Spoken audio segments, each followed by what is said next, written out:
dapat mong kalilimutan. Palaging sa puso't itatak mo sa isipan. Simula ng pagkabata palagi tayong pinapaalala nating amatin na sa lahat ng oras. Di ka na dapat kailangan pang pagsabihin na pagsabihan.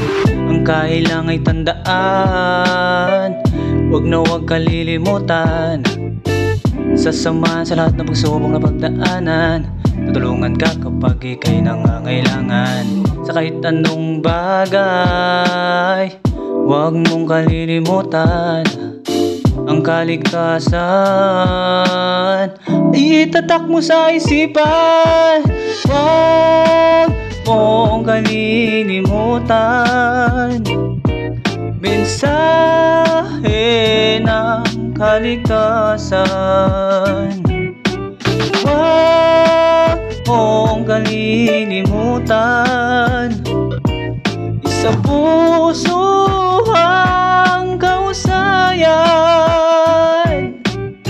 Sa mga sasakyan natin, dapat lagi mong i-check.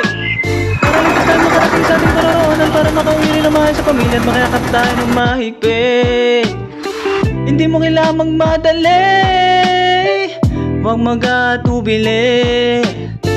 Kung may kalamidad na darating, tayo'y laging manalangin. Laging maging alerto para sa kaligtasan natin. Makinig po tayo, sumunod sa mga payo, makapagtulungan dahil ito ang paraan para sa ating kapakanan. Huwag mong kalilimutan. Mensahe ng kaligtasan. Huwag mong kalilimutan.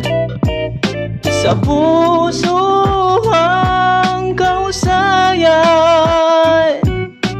Huwag mong kalilimutan.